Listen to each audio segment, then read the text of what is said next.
Hello everyone, আসসালামু আলাইকুম। আশা করি সকলে ভালো আছেন। নতুন আরেকটি ক্লাসে আপনাদের আবারও ওয়েলকাম। আজকের ক্লাস আমরা ইংলিশ ফর টুডে বইয়ের unit number 4 events and festival অংশ থেকে লেসন নাম্বার 2 শিখব।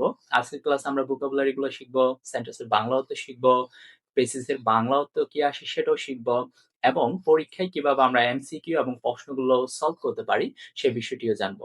So enjoy the class. May Day মানে হলো যে মে দিবস, আপনারা সকলেই জানেন। May Day, our International Workers' Day, is observed on May 1 all over the world today. তাহলে মে ডে মানে কি? মে দিবস or অথবা ইন্টারন্যাশনাল ওয়ার্কার্স ডে, আন্তর্জাতিক শ্রমিক দিবস। আন্তর্জাতিক শ্রমিক দিবস is observed, কি হয়? পালিত হয় on May 1, অর্থাৎ মে মাসের প্রথম তারিখে, all over the world today, অর্থাৎ বিশ্বের অধিকাংশ দেশে, অর্থাৎ মে মাসের প্রথম তারিখ অর্থাৎ প্রথম দিন আন্তর্জাতিকভাবে কি মে দিবস অথবা হলো যে আন্তর্জাতিক শ্রমিক দিবস হিসেবে পালন করা হয়। আশা করি বুঝতে পেরেছেন। অবজার্ভ অর্থ হলো যে পালন করা এবং ইন্টারন্যাশনাল অর্থ হলো যে আন্তর্জাতিক। আমি ভোকাবুলারি গুলো দিয়ে দিয়েছি যাতে হলো যে আপনাদের বুঝতে সুবিধা হয়। To commemorate the historical struggle and sacrifices of the working people to establish an 8-hour workday. তাহলে কি হয়েছে? To commemorate. To commemorate মানে হলো যে কি করার জন্য? স্মরণে রাখার জন্য বা স্মরণ করার জন্য the historical struggle, যে ঐতিহাসিক সংগ্রামটা হয়েছিল, যে ঐতিহাসিক সংগ্রামটা হয়েছিল and sacrifices এবং ত্যাগ of the working people, যারা শ্রমজীবী মানুষ ছিল তাদের to establish an 8-hour workday, অর্থাৎ 8 ঘন্টা কর্মদিবস চেয়ে হলো যে শ্রমজীবী মানুষগুলো আন্দোলন করেছিল তাদের কথা স্মরণ করতে, তাদেরকে স্মরণে রাখতে কি অর্থাৎ মে মাসের প্রথম তারিখে কি আন্তর্জাতিক শ্রমিক দিবস অথবা হলো যে মে দিবস হিসেবে পালন করা হয়। আশা করি বুঝতে পেরেছেন। এখানে কমেমোরেট অর্থ হলো যে স্মৃতি রক্ষা কিংবা স্মরণ করা, তারপর হলো যে হিস্ট্রিক্যাল অর্থ হলো যে ঐতিহাসিক, তারপর হলো যে স্ট্রাগল অর্থ হলো যে সংগ্রাম, তারপর হলো যে স্যাক্রিফাইসেস অর্থ হলো যে আত্মত্যাগ সমূহ।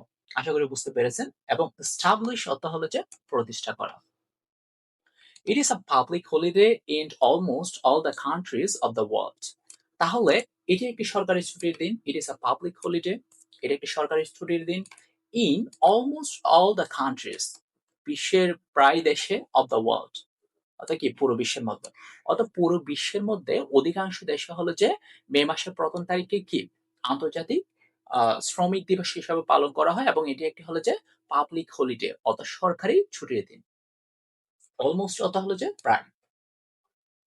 Since the Industrial Revolution in 18th and 19th centuries in Europe and the US, the workers in mills and factories had been working a long shift, 14 or even more hours a day.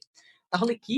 Since the Industrial Revolution, অর্থাৎ শিল্প বিপ্লবের শুরু থেকে, অর্থাৎ শিল্প বিপ্লব থেকে in 18 and 19th century, অর্থাৎ 18 এবং হলো যে 19 শতাব্দীর দিকে ইন ইউরোপ অ্যান্ড ইউএস, অর্থাৎ ইউরোপ এবং হলো যে ইউনাইটেড স্টেটে দ্য ওয়ার্কার্স ইন মিলস, যারা হলো যে মিলসে কাজ করতো, অ্যান্ড ফ্যাক্টরিজ, যারা হলো যে কোথায় কারখানায় কাজ করতো, had been working a long shift, যারা হলো যে দীর্ঘ সময় ধরে কাজ করতো।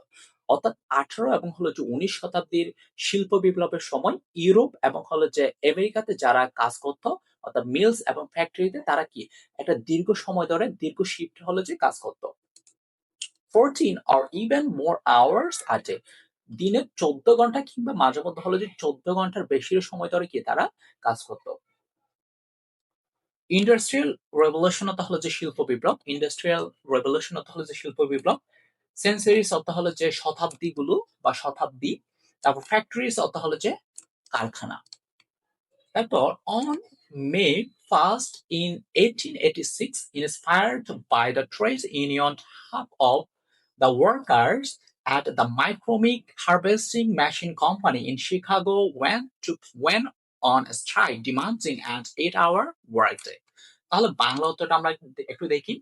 On May 1st in 1886, অর্থাৎ 1886 1886 খ্রিস্টাব্দে মে মাসের প্রথম দিন ইন্সপায়ার্ড বাই ট্রেড ইউনিয়নস অর্থাৎ শ্রমিকদের সংঘ দ্বারা অনুপ্রাণিত হয়ে হাফ অফ দ্য ওয়ার্কার্স অর্থাৎ অর্ধেক কর্মজীবী মানুষ বা শ্রমিক at the McCormick harvesting machine company Chicago অর্থাৎ McCormick harvesting machine company in শিকাগোর ওইখানের অর্ধেক কর্মচারী কিংবা শ্রমিক ওয়েন্ট অন এ স্ট্রাইক, তারা ধর্মঘটে নেমেছিল, ডিমান্ডিং অ্যান 8 hour ওয়ার্কডে, 8 ঘন্টা কর্মদিবস চেয়ে। অর্থাৎ যে মাইক্রোমিক হারভেস্টিং মেশিন কোম্পানি ছিল ওইখানকার অর্ধেক শ্রমিক হলো যে তারা 8 ঘন্টা কর্মদিবস চেয়ে হলো যে ধর্মঘটে নেমেছিল। এটা কত সালে? 1886 খ্রিস্টাব্দে।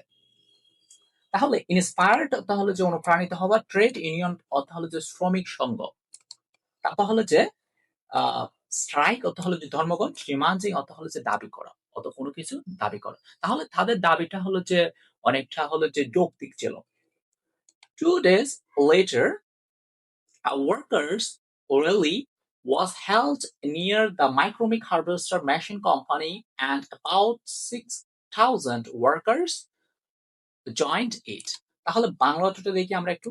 2 days later, 2 দিন পরে, 2 days later 2 দিন পরে, a workers' rally was held near, একটি হলো যে শ্রমিকদের সমাবেশ কি হয়েছিল? অনুষ্ঠিত হয়েছিল। হেল্ড তো হলো যে অনুষ্ঠিত হয়েছিল। তারপর near the McCormick harvester machine company অর্থাৎ মাইক্রোমিক যে হারভেস্টার মেশিন কোম্পানিটা আছে সেখানকার খুব পাশেই, অ্যান্ড অ্যাবাউট 6,000 ওয়ার্কার্স জয়েন ইট, এবং হলো যে 6,000 শ্রমিক কর্মজীবী মানুষকে ওইখানে যোগদান করেছিলেন। তাহলে র্যালি অর্থ হলো যে সমাবেশ কিংবা মিছিল।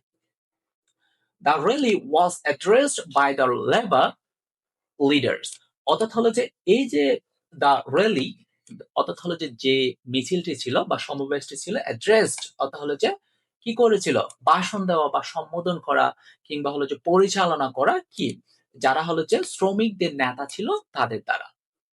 অ্যাড্রেসড মানে হলো যে ভাষণ দেওয়া বা সম্বোধন করা বা নেতৃত্ব দেওয়া। তারপর লেবার লিডার্স অর্থাৎ হলো যে যারা হলো যে শ্রমিকদের নেতা ছিলেন। They asked the workers to stand together to go on with their struggle and not to give in to their bosses. তাহলে দেখেন Bangla অর্থটি, they asked the workers, তারা হলো যে ওয়ার্কার আছে, যারা হলো যে শ্রমজীবী মানুষ আছে, তাদেরকে হলো যে আহ্বান করেছিল, রিকোয়েস্ট করেছিল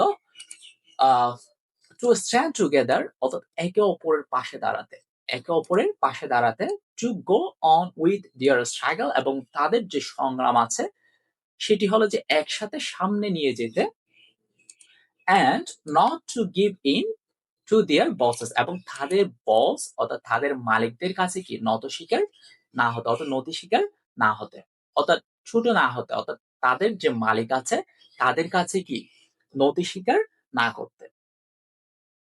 At one point of the rally, some strike breakers started leaving the meeting place.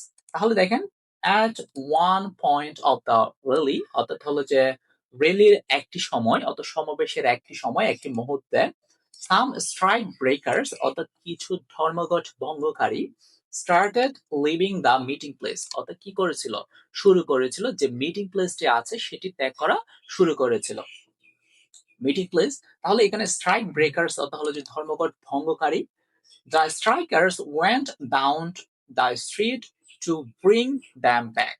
তাহলে the strikers মানে হলো যে যারা হলো যে ধর্মঘটকারী আছে তারা হলো যে কি করেছিল? গিয়েছিল down the street to bring them back, অর্থাৎ তাদের ফিরিয়ে আনতে, অর্থাৎ যারা হলো যে ধর্মঘট ভঙ্গকারী ছিল অর্থাৎ মিটিং প্লেসটি ত্যাগ করা হলো যে চলে যাচ্ছিলেন, তাদেরকে ফিরিয়ে আনতে হলো যে কি কিছু স্ট্রাইকার্স অর্থাৎ ধর্মঘটকারী কি গিয়েছিলেন। স্ট্রাইকার্স মানে হলো যে এখানে কি ধর্মঘটকারী। Suddenly, above 200 policemen attacked them with clubs and revolvers.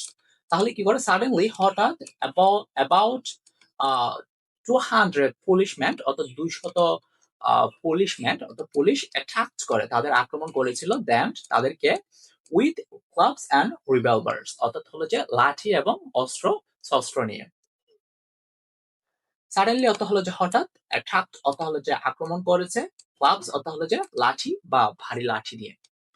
One striker was killed instantly. Five or six others were seriously wounded and many others were injured. তাহলে কি দেখি, one striker was killed instantly অর্থাৎ একজন striker অর্থাৎ হলো যে একজন ধর্মঘটকারী was killed instantly হঠাৎ হলো যে মৃত্যুবরণ করেছিলেন, একদম মৃত্যুবরণ করেছিলেন। Five or six others were in seriously wounded এবং হলো যে ফাইভ এবং সিক্স যে ওয়ার্কার্স আছে অর্থাৎ শ্রমজীবী মানুষ আছে, শ্রমিক আছে, তারা কি হয়েছিল সিরিয়াসলি হলো যে ইনজোর্ড হয়েছিল এবং মেনি আদার্স ওয়ার ইনজোর্ড অর্থাৎ আরো অনেকে কি হয়েছিল আহত হয়েছিল।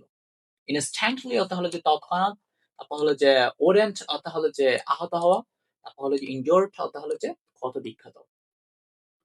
The events of May 1, 1886 are a reminder that workers will be continue to be exploited until they stand up, they speak out to gain better working conditions, better pay and better lives.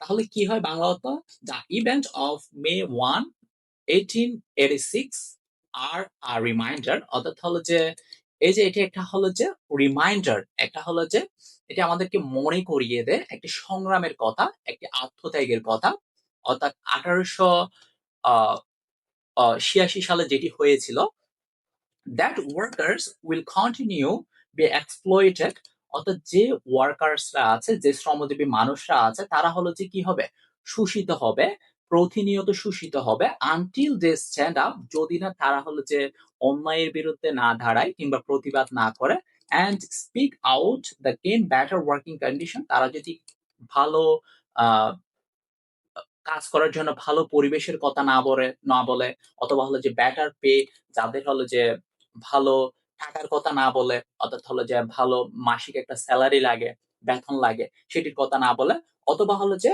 Better lives, তারা যদি ভালো জীবন যাপনের কথা না বলে, অর্থাৎ এই যে তারা হলো যে শোষিত হতো, তারা যে হলো যে নির্যাতিত হতো কিংবা হলো যে দৈনিক 14 ঘন্টারও বেশি হলো যে কাজ করতো, এইগুলো নিয়ে যদি তারা যদি প্রতিবাদ না করতো, সেক্ষেত্রে হলো যে তারা কি করতো, তারা শোষিত হতে থাকতো। তাহলে কি তারা হলো যে প্রতিনিয়ত শোষিত হতে থাকতো, যদি না তারা হলো যে এই যে তাদের শোষণ, নির্যাতন এবং নিপীড়ন এগুলোর বিরুদ্ধে হলো যে না দাঁড়াতো এবং হলো যে কথা না বলতো। তারা হলো যে ভালো কাজ করার পরিবেশ পেত না, তারা হলো যে ভালো একটা বেতন পেত না মাসে, তারপর হলো যে তারা একটা ভালো লাইফ হলো যে ক্রিয়েট করতে পারতো না।